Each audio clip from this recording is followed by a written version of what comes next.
안녕하세요. 텔레비전을 틀면 가장 많이 보이는 사람들이 아마 배우가 아닐까 싶어요. 요즘은 일반인들이 출연하는 프로그램도 많지만 그래도 여전히 드라마, 영화, 오락 프로그램 등 곳곳에서 연예인들의 출연이 돋보이죠. 특히나 배우는 연극, 드라마, 영화를 통해 다양한 역할을 소화하고 이야기를 풀어나가는 사람들이기에 많은 분이 배우들의 이름은 몰라도 그 작품은 좋아하고는 하죠. 때로는 우리에게 웃음을 주기도 하고 눈물을 흘리기도 하며 역사의 한순간을 생생하게 살려내기도 하고 우리를 따뜻하게 위로하기도 해요. 그리고 모든 것을 잊고 싶을 때 정신없이 웃음을 주기도 하고요. 많은 표현을 할 수 있는 만큼 정말 다양한 매력을 가지고 있는 것 같아요. 그래서 저도 배우라는 직업에 더 애착이 가고요. 저는 어릴 때부터 배우를 꿈꿨었어요. 내가 아닌 다른 사람이 될 수 있고 여러 감정을 다양하게 표현할 수 있어서 매력적이었거든요. 아버지께서 병원에 입원해서 몇 년 동안 투병 생활을 하면서 저희 집안은 많이 힘들어졌어요. 간호사였던 엄마는 일을 계속하셨지만 숨만 쉬어도 매일 수십만 원이 발생하는 병원비와 검사비, 치료비는 엄마 혼자서 감당하기에는 너무 큰 짐이었죠. 사업을 하시던 아버지께서 큰돈을 버셨기에 초반에는 힘들다는 생각을 못했어요. 하지만 가세가 기운다고 하죠. 길어지는 아버지의 입원만큼 사업 역시 기울어지는 것이 느껴졌어요. 갖고 있던 건물을 팔고 차를 팔고 엄마가 가지고 있던 보석과 옷들을 팔고 결국 저희가 살던 집도 팔았죠. 그렇게 몇 년의 세월이 흐를 동안 아버지는 몇 번의 수술을 더 받으셨지만 끝내 하늘나라로 떠나셨어요. 그때부터 엄마는 혼자서 저를 키워야 한다는 책임감 때문인지 웃음을 잃으셨죠.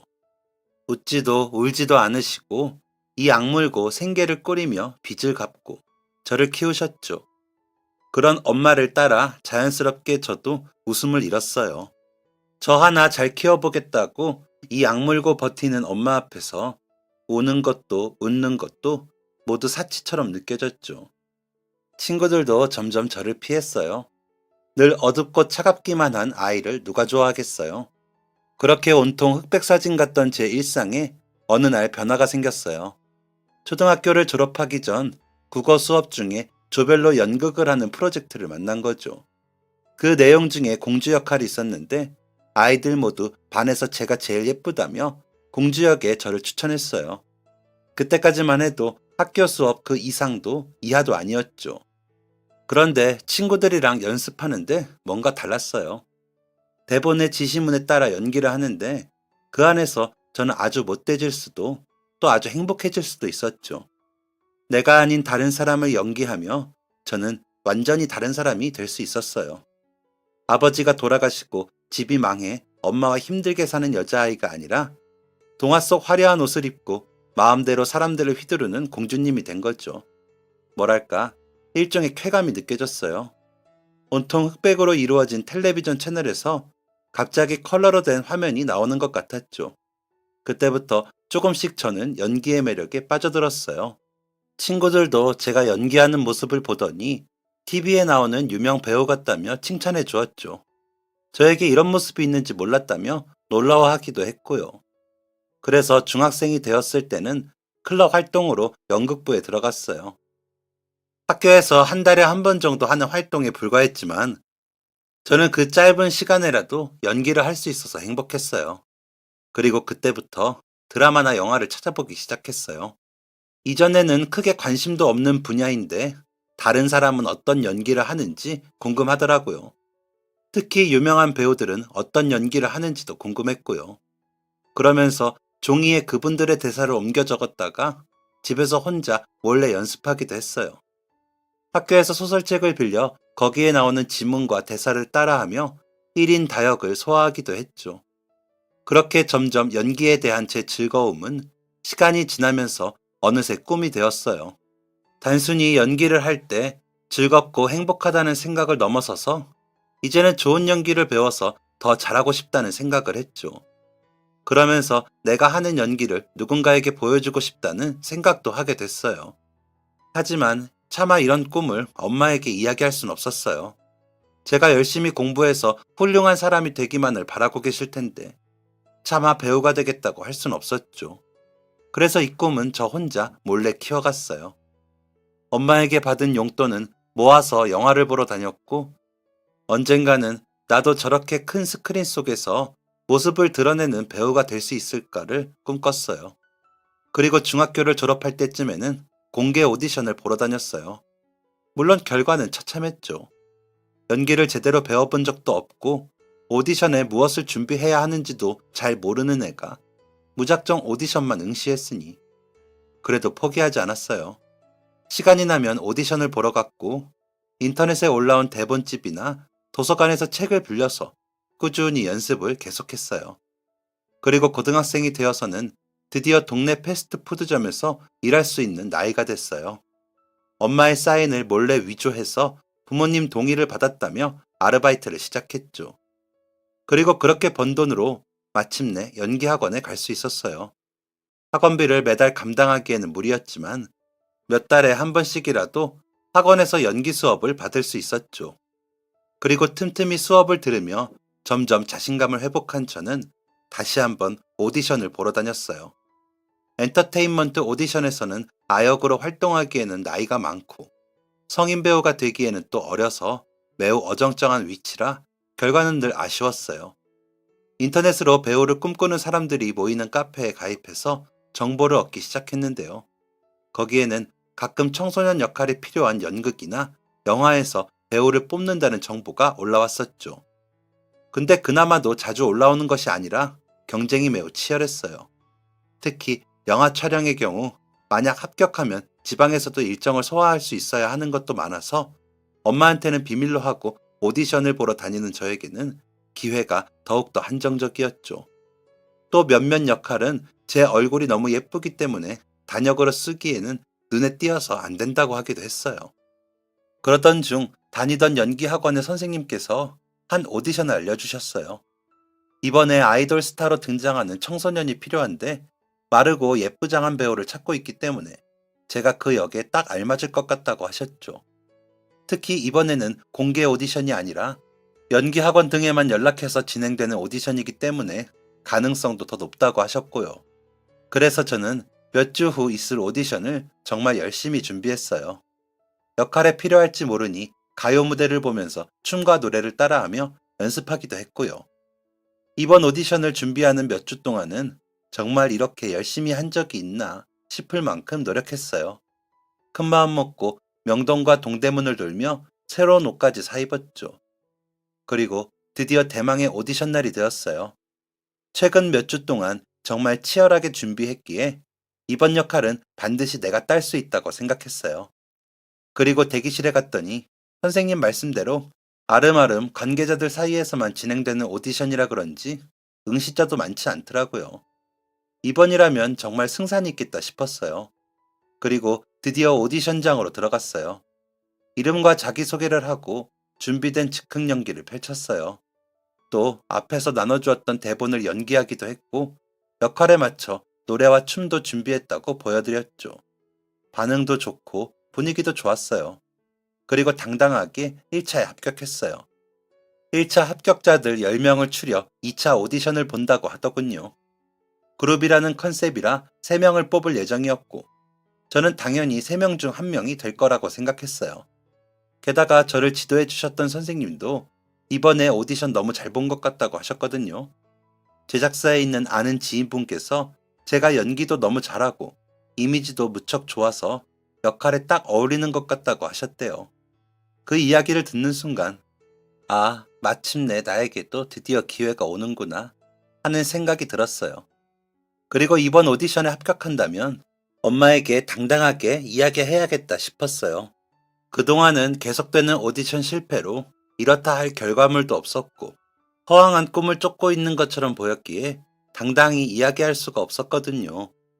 하지만 마침내 이 오디션에 합격한다면 드디어 저에게도 엄마를 설득할 수 있는 근거가 생기는 거예요.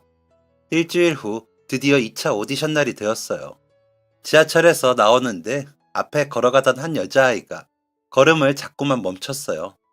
그러다 아주 느리게 걷더니 길가에 있던 나무를 잡고 숨을 고르고 있었죠. 힘들어하는 그의 모습을 보고 차마 지나칠 수가 없었던 저는 가까이 다가가 물었어요. 저기 괜찮으세요? 그 애는 고개를 들 힘도 없는지 간신히 손을 들어 올리면서 괜찮다는 손짓을 했죠. 네, 괜찮아요. 잠깐 어지러워서 그래요. 조금 쉬면 괜찮아지니까 신경 쓰지 말고 가세요. 희미한 목소리로 그렇게 대답하면서 지나가도 된다는 손짓을 해보였죠. 도움이 필요하지 않다는 사람을 억지로 돕겠다고 나설 수도 없고, 저도 오디션에 늦고 싶지 않아서 그럼 알겠다는 이야기와 함께 고갯짓으로 인사를 하고 그 자리를 뜨려고 할 때였어요. 풀썩. 무언가가 무겁게 떨어지는 소리가 뒤쪽에서 들렸어요. 깜짝 놀라 뒤돌아보았더니 아까의 그 여자아이가 길에 쓰러져 있었죠. 저는 다른 것을 생각하기도 전에 얼른 그 애에게 뛰어갔어요. 오디션이고 뭐고 그때는 아무것도 머릿속에 생각나지 않았어요. 달려가서 그 애의 상태를 살폈어요. 우선 넘어지면서 이마를 부딪힌 건지 살짝 찢어져 피가 나고 있었어요. 무릎과 손바닥도 쓸렸는지 피가 나고 있었죠. 저는 빠르게 가방 안에서 엄마가 늘 챙기라며 주셨던 응급 키트를 꺼냈어요. 그러면서 다시 그 애의 상태를 살폈죠. 온몸이 차갑더라고요. 안색도 창백하고 입술도 하얗게 질려 있었어요. 저는 입고 있던 겉옷을 벗어서 그의 몸에 덮어주면서 주변에 소리쳤어요. 도와주세요! 119에 신고 좀 해주세요! 쓰러진 아이의 입에 귀를 가져다 대니까 희미하게 숨소리가 들렸어요. 가방을 목 뒤에 받쳐서 혹시나 구토하거나 했을 때 이물질이 막히지 않도록 했죠. 그리고 찢어진 이마에서 더 이상 피가 나지 못하게 누르면서 지혈했어요. 맥박을 짚어보니 점점 심장박동이 느려지고 있었어요. 저는 엄마에게 배운 응급처치를 실행했어요. 상의 단추를 몇 개 풀어줘서 숨쉬기 편하게 해주고 CPR을 하면서 계속 팔다리를 주물러 주었죠. 이마를 더 이상 지혈할 손이 없어서 휴지를 올리고 그 위를 데일밴드로 붙여 고정을 했어요. 그러면서 주변에 계속 도움을 청했어요. 마침내 구급차가 도착했고 저는 흐트러진 그의 짐과 제 짐을 챙겨서 구급차에 같이 올랐죠. 그리고 가방을 뒤져서 학생증의 이름을 확인하고 핸드폰을 꺼내서 1번을 눌렀어요. 아빠에게 연결이 되었는데 전화를 받기 어려우신지 통화는 연결되지 않았죠. 몇 번 더 통화를 시도했지만 받지 않았어요. 지혈도 네가 한 거니? 데일밴드를 이렇게 쓰다니 대단하구나. 병원으로 이동하는 중에 구급대원 분께서 그러시더라고요. 응급처치를 아주 잘해준 덕분에 피도 잘 멈출 수 있었고 호흡도 안정적으로 돌아올 수 있었다고요. 병원에 도착해서 응급실로 옮기고 나자 근무 중인 엄마랑 마주쳤어요. 엄마, 혜령아, 너 여기서 뭐해? 어디 아파? 다쳤어? 너 괜찮아? 엄마는 들고 있던 차트를 테이블 위에 던지듯이 올려두고 저에게 뛰어왔어요. 제 얼굴과 몸 이곳저곳을 살피면서 떨리는 목소리로 물어보셨어요. 아까 쓰러졌던 그 여자애만큼이나 창백해진 얼굴로 두 손을 바들바들 떨고 있으셨어요. 강해 보이기만 했던 엄마가 그렇게 겁내는 모습은 처음 보았죠. 엄마, 나 괜찮아, 괜찮아. 내가 아파서 온 거 아니야. 나 안 다쳤어, 괜찮아. 저는 괜히 눈물이 왈칵 쏟아졌어요. 모르겠어요. 그냥 그 순간 새삼스럽게 느꼈던 것 같아요. 엄마가 나를 얼마나 걱정하는지, 얼마나 사랑하는지 말이에요. 엄마는 그제야 안도하는 듯 깊게 숨을 내쉬며 저를 꼭 끌어안았어요. 아이고, 아이고 혜령아, 깜짝 놀랐어. 네가 어디 다친 줄 알고, 어디 아프기라도 한 줄 알고. 아니야 엄마, 나 괜찮아. 괜찮아. 미안해 걱정시켜서. 미안해. 조금 진정한 뒤에 저는 엄마에게 쓰러진 여자애에 대해서 이야기해줬어요. 그리고 저는 그 애가 깨어날 것을 대비해서 그의 침대 옆에 앉아서 기다렸죠. 그리고 마침내 그 여자애가 눈을 떴어요. 여기가 어디예요? 깼어? 여기 병원이야. 기다려. 금방 의사 선생님 불러올게. 저는 의사 선생님을 불러왔어요. 심하연 환자? 평소에 먹는 약물이나 지병 있나요? 아니요, 없어요. 혹시 마지막으로 밥 먹은 게 언제예요? 그게 한 3일 전, 4일 전인가? 아이고, 그렇게 오랫동안 식사를 거르면 어떡해요? 보니까 굶으면서 영양 부족에 체력도 떨어진 것 같고, 그래서 빈혈 증세가 생겼던 것 같네요. 네, 맞아요. 그리고 제가 너무 긴장해서 며칠 안정을 취하면서 푹 쉬고 균형 잡힌 식단으로 챙겨 먹으면 차차 회복될 거예요. 혹시 속이 안 좋을 수 있으니까 식사는 죽부터 천천히 시작하고 갑자기 일어나거나 무리한 운동이나 활동은 절대 삼가세요. 알았죠? 수액 다 맞으면 퇴원하셔도 됩니다. 의사 선생님이 가시고 저는 옆자리에 다시 앉았어요. 괜찮아? 아직 매우 어지러워? 이마가 살짝 찢어지긴 했는데 다행히 심하게 다친 건 아니래. 2번 정도 꿰맸고 아까 네 핸드폰 단축번호 1번으로 너희 아버지한테 전화했는데 안 받으시더라고. 네 가방이랑 짐은 여기 옆에 있어. 고마워요. 아까 선생님이 그러는데 길에서 저 응급처치도 하고 도와줬다면서요? 아, 응, 맞아. 그리고 우리 동갑이니까 말 놔도 돼. 아까 핸드폰 찾다가 네 학생증 봤거든. 아, 그렇구나. 정말 고마워. 혹시 지금 몇 시야? 지금이 오후 5시. 다섯 시? 응. 왜? 내 오디션. 오디션 벌써 끝나버렸겠네. 하, 그것 때문에 3일 넘게 물이랑 포도당 캔디만 먹으면서 버텼는데. 오디션? 혹시 오늘 영화 오디션 보기로 했어? 아이돌 역할? 맞아. 어떻게 알아? 나도 거기 가는 길이었거든. 진짜? 그럼, 그럼 너 혹시 나 때문에 오디션 못 간 거야? 하하, 응, 그렇게 됐네. 근데 사람이 쓰러져 있는데 차마 오디션 보겠다고 두고 갈 수가 없더라. 주변 사람들도 다 당황해서 어쩔 줄 모르고 멀뚱멀뚱 쳐다만 보고 있어서 무슨 일이든 그게 사람 목숨보다 중요하겠어? 그래도 오늘 오디션 보러 가던 거면 너도 1차 붙었다는 건데 정말, 정말 미안해. 나 때문에. 정말 미안. 이 일을 어떻게 갚아야 할지. 내가, 내가 회사에 전화해서 나 때문이라고 할게. 너한테 제발 다시 기회 주라고. 아니야, 괜찮아. 그 자리에서 내가 선택한 건데 뭘.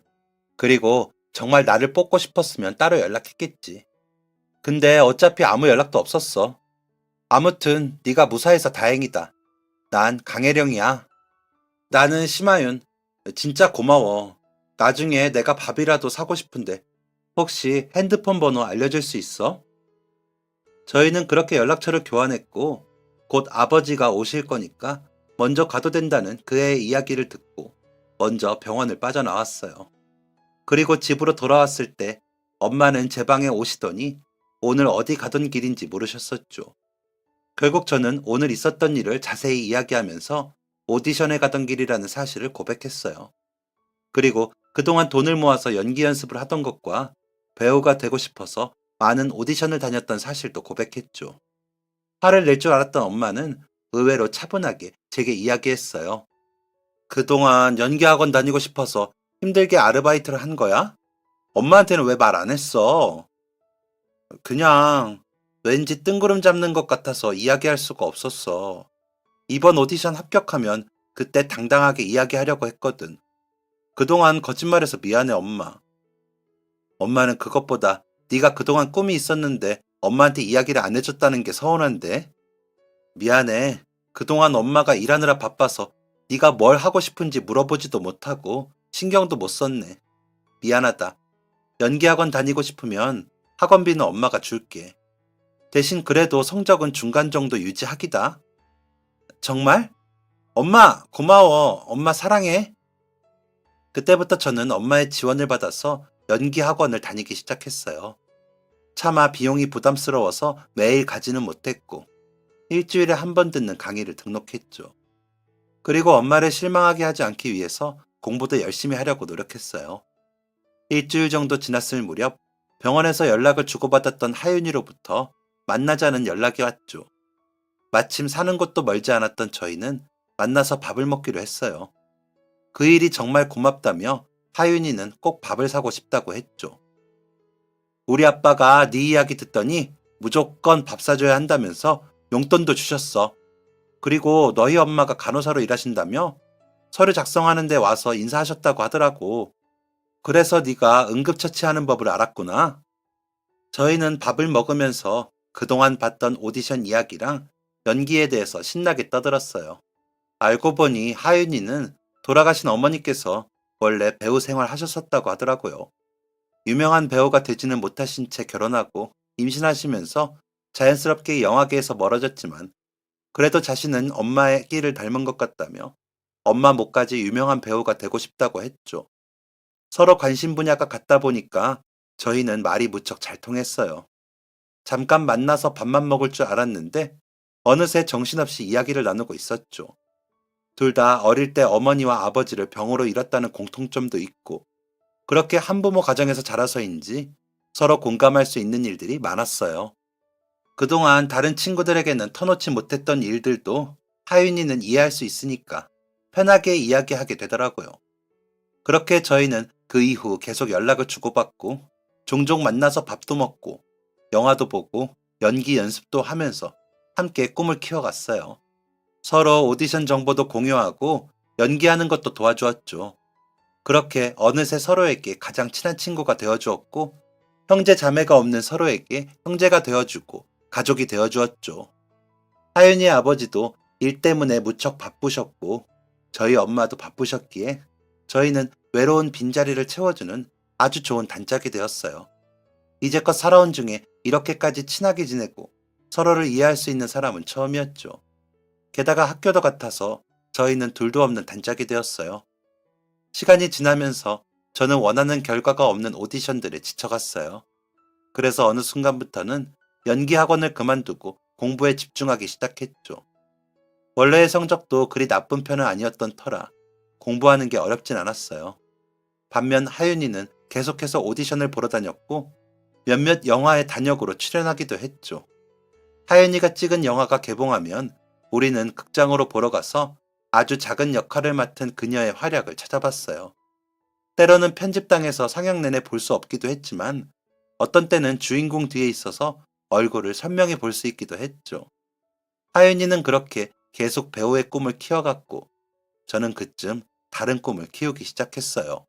하윤이가 쓰러졌을 때 응급처치했던 경험으로 나중에 응급구조사가 되고 싶다는 생각했거든요. 그렇게 저희는 각자의 꿈을 향해 달리며 고등학교의 막바지를 맞이했어요. 저는 한 대학의 응급구조학과에 합격했고 하윤이는 희망하던 학교 중 하나의 연극영화과에 합격했죠. 그리고 졸업식 날 다행히 저희 부모님 모두 졸업식에 참석하셨죠. 저희는 반갑게 두 분을 모시고 서로 인사를 시켜드렸어요. 엄마, 여기는 하윤이랑 하윤이 아버지. 안녕하세요. 저는 혜령이 엄마예요. 혜령이가 하윤이 이야기를 많이 하더라고요. 둘이 자매처럼 지내는 것 같아서 제가 다 기뻐요. 안녕하세요. 저는 하윤이 아빠 되는 사람입니다. 그동안 제가 출장을 가느라 집 비우고 했을 때 하윤이가 종종 그 집에서 신세를 졌다면서요. 매번 잘 챙겨주셔서 너무 감사합니다. 제가 미리 인사라도 드렸어야 했는데 감사해요. 그렇게 부모님끼리 인사를 나누고 저희는 다 같이 밥을 먹으러 갔어요. 내 가족이 함께 이런저런 이야기를 하며 즐거운 식사를 했죠.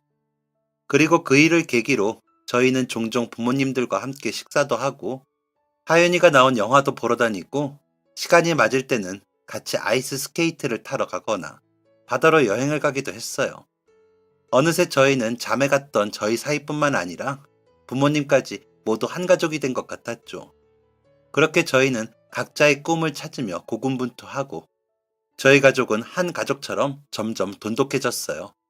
그리고 그러는 사이 저희는 엄마와 아버지 사이에 오고 가는 묘한 기류를 느낄 수 있었어요. 우리 엄마랑 너희 아버지 뭔가 수상하지 않아? 너도 그렇게 느꼈어? 나도 느꼈는데 아무래도 두 분 연애하시는 것 같지? 저희는 그 뒤로 두 분의 동태를 살피기 시작했어요. 그리고 얼마간 지켜본 끝에 저희는 제 집 앞에서 하윤이 아버지의 차에서 내리는 엄마를 볼 수 있었어요. 두 분 왜 연애하시는데 우리한테는 말을 안 하시는 걸까? 글쎄, 아무래도 나이도 있으시고 우리가 불편해할까봐 그러신 건 아닐까? 아무래도 두 분이 저희에게 먼저 밝히기는 부담스러울 것 같아서 저희는 먼저 이야기를 꺼내지 않고 기다렸어요. 그리고 1년여쯤 지났을까? 드디어 두 분께서 저희에게 하실 이야기가 있다며 불러 모으셨죠. 사실 그동안 너희에게 말하지 못한 게 있어. 혜령이 어머니랑 나랑 진지하게 만나고 있단다. 저희는 웃으면서 사실은 두 분이 만나는 걸 알고 있었다고 이야기했어요. 두 분은 깜짝 놀라면서 대체 언제부터 눈치를 챘냐고 하시더라고요. 저희는 눈치챈 지 꽤 되었다고 이야기해드렸죠. 그렇게 두 분은 공식적으로 저희 앞에서 연애를 발표하셨고, 그 뒤로 저희는 더욱 가족 같은 사이가 되었죠. 대학을 졸업하고 저는 응급구조사 시험에 합격해서 진짜 응급구조사가 될 자격을 얻을 수 있었어요. 그리고 저는 의료 인력이 부족한 지방으로 취업을 위해 거처를 옮겼어요. 응급실을 운영하는 한 대규모 병원에 취업해 일하면서 힘든 점도 많았지만 거기에서 새로운 인연도 만날 수 있었죠. 그 지역 소방서에 일하던 저보다 4살 많던 청년과 사랑에 빠졌거든요. 타지 생활은 외로웠지만 그래도 하윤이와 거의 매일 통화도 하고 엄마랑 아버지랑도 자주 전화했어요. 그리고 쉬는 날이면 서울로 가서 가족들과 함께 시간을 보냈죠. 그렇게 병원에서 일한 지 4년 정도 되었을 때 하윤이는 대학을 졸업하고 한 극단에 들어갔어요. 연극을 주로 하는 곳이었지만 유명한 배우들이 이곳 극단 출신이었죠. 병원에서 일한 지 5년째가 되던 해, 저는 남자친구와 함께 서울로 올라왔어요. 저희가 연애한 지도 5년 정도 되어갔거든요. 둘 다 연애한 지도 꽤 됐고, 이제 나이도 있으니 부모님께 인사할 차례가 된 것 같았죠. 각자 부모님을 만나 인사를 드리고, 저는 저희 엄마뿐만 아니라 하윤이와 하윤이 아버지도 함께 가족으로 소개했어요. 저에겐 두 사람까지 합쳐서 가족이니까요. 그렇게 결혼을 준비하겠다는 이야기와 함께 오랜만에 단란한 가족 식사를 마치고 저는 본가로 돌아갔어요. 그리고 오랜만에 가족끼리 모여서 맥주 한 잔을 하며 그간 밀린 안부를 묻고 대화를 나누었죠. 하윤이와 그동안 상의했던 부분을 저는 먼저 이야기 꺼냈어요. 엄마랑 아버지는 같이 지내신 지 이제 꽤 오래되셨잖아요. 혹시 결혼 생각은 없으세요? 결혼? 하하, 얘는 우리가 이 나이에 무슨 결혼이야. 다 큰 자식들도 있는데 남 부끄럽게. 그래도 언젠가부터 자연스럽게 가족처럼 지내니까 혹시 아쉬움은 없나 해서. 글쎄다. 너희 엄마 예쁜 드레스 입은 모습은 나도 궁금하긴 하네.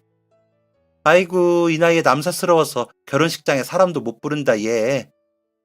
엄마도 드레스 이야기는 부정 안 하네. 은근히 웨딩드레스 다시 입고 싶은 것 같은데. 그리고 서류상으로도 서로 보호자가 되어주면 더 도움이 될 일 많잖아요. 농담처럼 꺼낸 이야기였지만 저희는 두 분이 은근히 결혼을 염두에 두고 있구나 하는 생각이 들었어요. 서울로 올라온 저는 나중에 교수직을 염두에 두고 있어서 대학원 진학을 준비했어요. 남자친구는 한 대기업 공단의 자체 소방대에서 근무하게 되었죠. 저희 둘 다 새로운 일에 도전한 지 얼마 되지 않았기에 결혼은 다음 해 제가 대학원에 합격한 다음 하기로 했어요. 그리고 하윤이는 자신이 속한 극단에서 만든 한 연극에 조연으로 6개월간 장기 출연을 하게 되었어요. 저희는 첫 공연과 마지막 공연을 온 가족이 함께 관람했어요. 큼직한 꽃다발을 들고 무대 위에서 반짝이고 빛나는 그녀의 모습을 바라보았죠. 아주 오래전 제가 꿈꾸던 모습을 지금의 하윤이는 멋지게 해내고 있었어요. 작은 연극에서 주인공은 아니라고 해도 제 눈에는 그 어떤 주인공보다 멋진 모습이었죠. 그리고 이듬해 저는 준비하던 대학원 시험에 합격했고 저희는 본격적으로 결혼 준비하기 시작했어요. 그리고 하윤이는 연기력을 인정받아 슬슬 상업 영화에도 단역으로 출연을 시작했죠. 결혼 준비는 생각보다 할 게 많았어요. 어떤 때는 차라리 대학원 준비할 때가 더 쉬웠다는 생각이 들 정도였죠. 그리고 저의 결혼식을 준비하면서 하윤이와 저는 한 가지 프로젝트를 계획했어요. 저희는 제가 결혼하기 전에 가족 사진을 찍자고 부모님을 설득했어요. 그리고 스튜디오에 도착한 두 분은 리마인드 웨딩의 컨셉에 따라서 웨딩 드레스와 턱시도를 입고 나오셨어요. 그리고 저희는 그 앞에서 꽃다발과 서류들을 준비해서 기다렸죠. 어머, 웬 꽃이니 얘들아? 이게 다 뭐야? 오늘 사진 찍으려고 모인 거 아니었어? 엄마, 아버지, 사실 저희가 깜짝 준비한 선물은 사진이 아니라 이거였어요. 저희는 부모님께 구청에서 받아온 혼인신고서를 내밀었어요. 이게 다 뭐야? 엄마, 아빠, 사실 그동안 두 분이 결혼하고 싶으셨는데도 주변 눈치를 보느라 못하셨던 거 알아요. 이제 두 분이 만나신 지도 10년이 다 돼가는데 저도 결혼하고 언젠가 하윤이도 결혼하는 날을 대비해서라도 두 분이 가족이 되어야 할 것 같아요. 저희는 두 분이 진짜 가족이 되신다면 진심으로 기쁠 거예요. 그리고 아버지, 제 결혼식에 혼주석에 앉아주신다면 너무 감사할 거예요. 혜령아, 하윤이까지 너희가 이런 걸 다 준비하다니. 엄마, 아빠, 그동안 연애할 때부터 저희 눈치 보랴, 사람들 눈치 보랴, 힘들게 지내셨던 거 알아요. 맨날 부끄럽다고 하시지만 저희는 사실 오랫동안 외롭게 살아오셨던 과거보다 서로를 만나서 더 많이 웃고 행복해하는 두 분의 지금 모습을 보는 게 더 행복해요. 그리고 그런 인연의 시작을 저희가 도왔다는 건 늘 기쁜 일이고요. 또 혜령이랑 지금까지 친구이자 자매처럼 지내오면서 서로 항상 힘이 되어주고 위로가 되어줬어요. 이런 친구가 곁에 있다는 게 얼마나 다행인지 몰라요. 그리고 저희는 항상 서로를 가족 같다고 생각하고 있기 때문에 진짜 가족이 된다고 하면 더없이 좋을 거예요. 그러니까 엄마랑 아빠 서로를 위해서도 필요하지만 이제 저희도 진짜 자매가 될 수 있도록 해주세요. 얘들아, 사실 초반에 우리가 만나면서 걱정도 많았어. 괜히 친자매처럼 지내는 너희에게 우리가 만난다는 사실이 알려지면 괜히 어색한 사이가 될까봐. 그것도 너무 걱정됐지.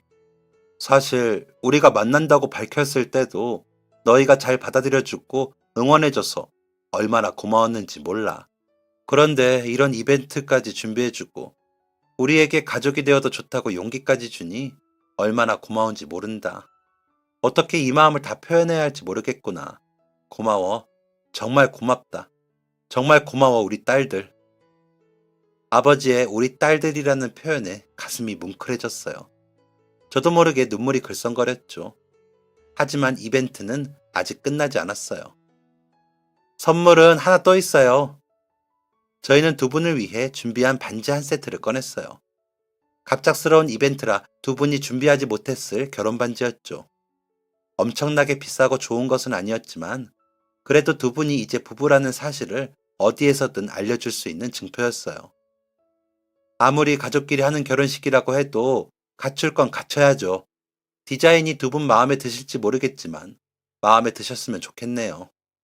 저랑 하윤이가 귀금속 상가를 몇 바퀴나 돌고 또 돌면서 겨우겨우 고른 거예요. 두 분 반지 사이즈를 몰래 알아내는 건 더 힘들었고요. 엄마가 우실 줄은 알았지만 아버지가 우실 거라고는 생각을 못했어요.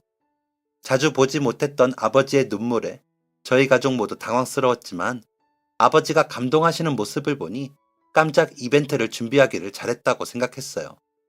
그렇게 두 분에게 반지를 건네드리고 반지를 주고받는 모습부터 저희 가족이 함께 환하게 웃는 모습까지 알차게 사진도 남겼어요. 이날 찍은 사진 중 두 분이 웨딩드레스와 턱시도를 입은 사진은 액자로 만들어서 집 거실에 놓아두었죠. 뭔가 드레스와 턱시도를 입은 두 분을 보고 있으니 이제 진짜 두 분이 부부가 되었구나. 우리가 한 가족이 되었구나. 새삼 실감할 수 있었어요. 그리고 드레스와 턱시도를 입은 엄마와 아버지는 여전히 저희 눈에는 몇십 년 전 그때처럼 예쁘고 멋진 모습이었죠. 이 나이에 무슨 드레스냐며 부끄러워하는 우리 엄마는 제 눈에만은 세상에서 가장 예쁘고 사랑스러운 신부의 모습이었어요. 그렇게 며칠 후 두 분은 저희가 드린 서류 양식을 작성하여 제출하면서 법적으로도 진짜 부부가 되었죠. 마침내 보호자분 오셨나요? 라는 질문에 당당하게 대답할 수 있는 사이가 되신 거예요. 그렇게 조촐한 저희만의 결혼식이 끝나고 다음은 제 결혼식이었어요. 청첩장에는 엄마와 아버지 두 분의 이름을 모두 적었죠. 그 청첩장을 보면서 아버지께서는 몇 번이나 감동하더라고요. 내가 혜령이 아버지라고 사람들한테 당당하게 이야기할 수 있게 되다니 고맙다. 고마워 혜령아. 그리고 당연히 결혼식 날에는 아버지와 함께 손을 잡고 신부 입장을 했어요. 입장하기 전 식장 문 앞에서부터 얼마나 긴장을 하셨는지 제가 잡고 있는 손이 파르르 떨리는 게 느껴질 정도였죠. 아버지, 긴장 좀 푸세요. 저까지 떨리잖아요. 미안하다. 아니, 근데 이거 참, 나도 딸내미 신부 입장은 처음이라. 뭐든 처음이 있는 법이죠. 제 결혼식에서 연습하셨으니까 다음에 하윤이 신부 입장할 때는 훨씬 잘하실 거예요. 허허, 그러려나? 그럼요. 심호흡하세요, 편하게. 이러다 또 땀 흘리시겠어요. 그렇게 저는 신부인 저보다 더 잔뜩 긴장한 아버지의 손을 잡고 버진로드를 걸어갔어요. 옆에서 하도 떨면서 걸어가셔서 어떻게 입장했는지 기억이 하나도 안 날 정도로 정신이 없었죠. 결혼식이 끝난 다음 들어보니까 아버지가 긴장한 표정이 하객들에게까지 보일 정도였다고 하더라고요. 엄마는 너희 아버지가 긴장해서 너무 빨리 걸어 신부 입장이 아쉬웠다며 핀잔하셨죠. 그래도 이런저런 우여곡절 끝에 결혼식은 무사히 마무리되었어요. 결혼 내내 혼주석에 나란히 앉아 계신 두 분의 모습을 보면서 눈물을 참느라 혼났어요. 하마터면 화장이 다 지워질 뻔했죠. 무엇보다 가장 감격스러웠던 것은 아버지께서 준비해온 편지를 읽어주실 때였어요. 사랑하는 내 딸 혜령이에게 너를 내 딸이라고 불러도 되는지 잘 모르겠구나. 내 마음속으로는 너를 알게 된 후부터 항상 내 딸이라고 생각했지만 나는 늘 네가 그 호칭을 불편해하지는 않을까 가슴 졸였단다. 내 생각과 네 생각은 다를 수 있으니까 말이다. 나는 아직도 네가 나를 아버지라고 처음 부르던 날이 기억나. 대학을 다니던 중 어느 겨울날 밖이 너무 춥고 시간이 늦어 데리러 와주면 안 되냐고 내게 전화로 부탁했었지. 나는 흔쾌히 가겠다고 했다. 사실 나는 그날 네가 나에게 전화를 걸어 부탁했던 것부터 너무 좋았단다. 왜냐면 아무래도 내가 어려운 탓인지 너는 좀처럼 내게 무엇인가를 부탁하는 법도 무엇인가를 사달라고 한 적도 없으니까 말이다. 특히 네가 갖고 싶은 게 있을 때 너희 엄마에게만 몰래 이야기할 때면 아닌 척 하였지만 속으로는 매우 섭섭했단다. 그래서 그날 네가 내게 데려와 달라고 전화하였을 때 나는 사실 무척이나 기쁘고 들떠 있었단다. 그리고 차로 너희 학교 앞에 데리러 가자 정문에는 네가 나와 있었어. 그리고 그날 그때 내 차를 보더니 네가 환하게 웃으며 말하더구나. 아버지, 여기에요. 나는 지금도 그때 그 장면을 몇 번이나 되새기고는 한다. 처음으로 네가 나에게 아버지라고 부르던 그날, 그때를 말이다. 어쩌면 너는 그동안 나를 어떻게 부르는지 크게 의식하지 않았을지도 모르지만 나는 사실 오랫동안 네가 나를 부를 때면 어떻게 불러야 할지 몇 번이나 망설이는 모습을 종종 봤었다. 주로 내 어깨를 두드리거나 아니면 네 엄마에게 대신 이야기를 하고는 했지. 그렇게 처음으로 아버지라고 불렀던 날이 아직도 생생한데 너는 이제 너만의 가족을 꾸리는 긴 여행을 시작하는구나. 그리고 결혼 전에 나에게 혼조석에 앉아달라는 부탁을 하였을 때 인쇄된 청첩장에 아버지란에 내 이름이 적혀 있을 때 얼마나 기뻤는지 너는 잘 모를 거야. 나는 그 청첩장을 몇 번이고 보고 또 보며 네 아버지가 된 것을 실감했다. 사랑하는 내 딸아, 이제는 당당하게 부를 수 있겠지. 엄마랑 나는 언제나 너를 사랑한다. 그리고 언제든 네가 가장 행복하기를 바란단다. 사랑한다. 저는 결혼식 이후에도 종종 아버지가 편지를 읽으시는 모습을 돌려보고는 했어요. 언제 들어도 너무 감동적인 말이었죠. 나도 언젠가 부모가 되어서 내 아이가 결혼할 때 저렇게 멋진 이야기를 해줄 수 있을까 하는 생각도 해요. 결혼식 이후도 저희 가족은 크게 달라진 점은 없어요. 저는 부모님이 사는 동네에서 멀지 않은 곳에 신혼집을 얻었고 여전히 가족들과 함께 외식도 하고 여행도 하러 가요. 제 사랑하는 자매는 여전히 연극 무대에 서고 영화배우가 되기 위해서 작은 역할도 마다하지 않고 스크린에 오르는 작품이라면 최선을 다해 출연하고 있어요. 여전히 꿈을 향해 달리는 모습이 저는 늘 멋지다고 생각해요. 그리고 언젠가 꼭 극장에서 주인공으로 출연하는 그 아이의 모습을 보게 될 거라는 것도 믿어 의심치 않죠. 작은 사건으로 우연히 만나게 된 저희 두 사람으로 시작된 이 인연은 어느새 4인 가족으로 마무리가 되었어요. 그리고 그때 우리를 우연히 만나게 했던 사건은 지금 우리가 각자 다른 꿈을 꿀 수 있는 계기가 되어주기도 했죠. 원래 같은 꿈으로 출발해 지금은 서로 다른 길을 향해 가지만 그래도 언제나 서로의 가장 친한 친구가 되어주고 좋은 형제가 되어준다는 사실에 있어서는 그때도 지금도 변함이 없어요. 지금은 작은 역할을 맡고 있지만 사랑하는 제 자매가 언젠가 주인공이 되는 영화가 개봉해서 온 가족이 다 함께 보러 가는 그날까지 내가 언제나 응원할게. 사랑하는 내 친구이자 자매야.